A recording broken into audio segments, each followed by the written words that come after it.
Hello everybody, and welcome back to the vlog series. This is vlog number 8 in our series of vlogs that we've been posting on YouTube and on the website. So this one really is built, this vlog in particular builds off of a few quotes that I think are helpful as a way of setting the stage for helping us think about how we look at things in our life and the things that we tell us and the power that the mind has in creating themes and emotions and behaviors. So the two quotes that I want to draw from are from Wayne Dyer, and then the other one's from Marcus Aurelius, who was the emperor of Rome from 160 to 180, I think, 161 to 180 AD. So this is an ancient quote, but I think it fits with what Wayne Dyer and was saying in some of his quotes about how we look at things. So the first quote from Wayne Dyer is, "If you change the way you look at things, the things you look at change." And the other quote that Wayne Dyer created was, "You can never get enough of what you don't want." And then we can build those two quotes, Wayne Dyer's two quotes, and then another quote out of this book that I think is a really terrific book, by the way. It's called The Daily Stoic.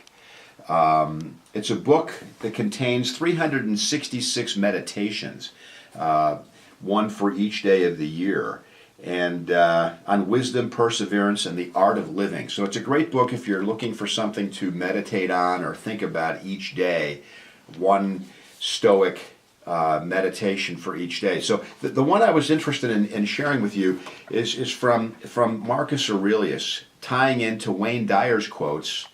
"If you change the way you look at things, the things you look at change."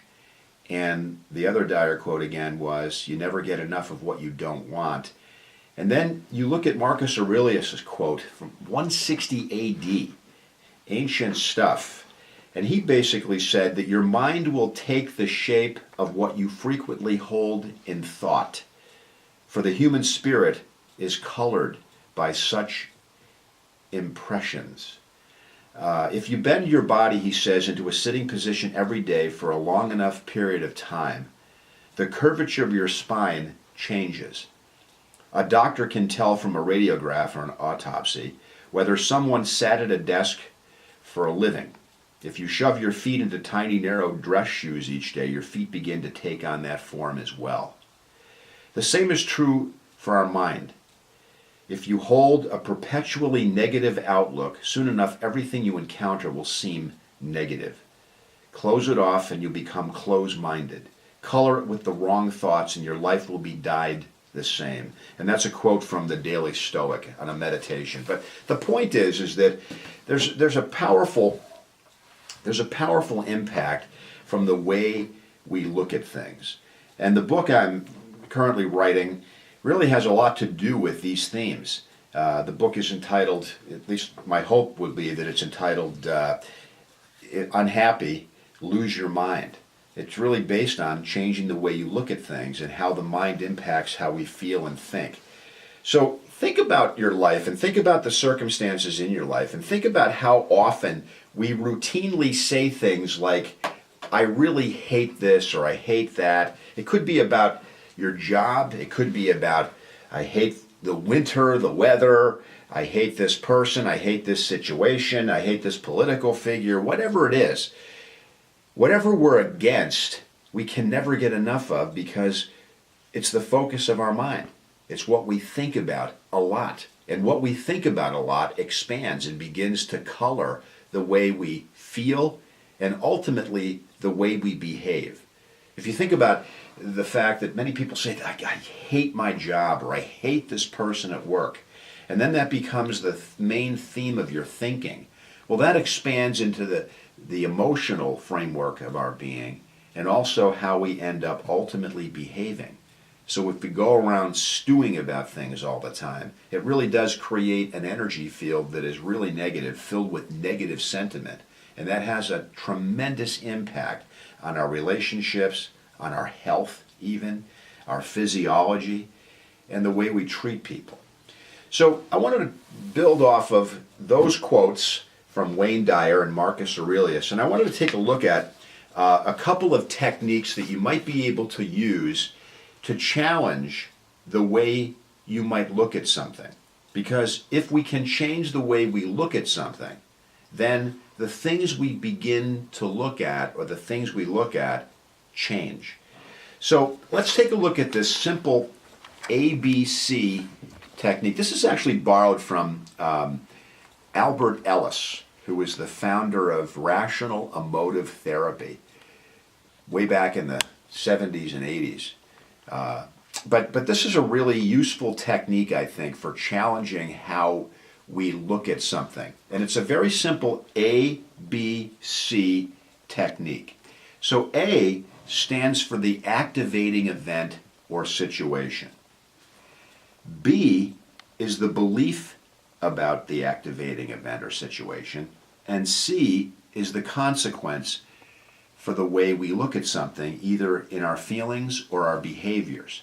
Now, the way we think sometimes automatically, without stopping and bringing some consciousness to how we're looking at something, is we automatically oftentimes think that A, the activating event or situation, causes C, the consequence. For example, we might say things routinely like, that situation drives me crazy, or I hate this situation, or I can't believe that this happens to me all the time. But really, it's not A, the activating event, that causes C.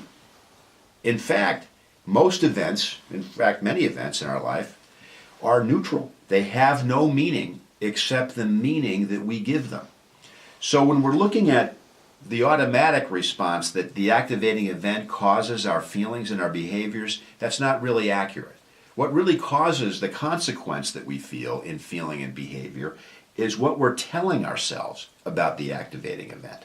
So we want to pay attention to the B-C connection, not the A-C connection. Our belief about things, how we look at stuff, is really what impacts the outcome. So when we say things like, I hate this or I hate that, that's having a strong toxic effect, not only on our feelings, but our behaviors, and ultimately our physiology. So it's a very simple ABC technique where sometimes when you're reacting to something, stop and ask yourself, what am I telling myself about this, and how might I look at it differently? Another technique that I think is helpful, and this is really borrowed from Herbert Benson, who's a cardiologist and taught at Harvard, and he's a cardiologist that's developed a book, or wrote a book called The Relaxation Response. Terrific book about how meditation and relaxation can change your physiology.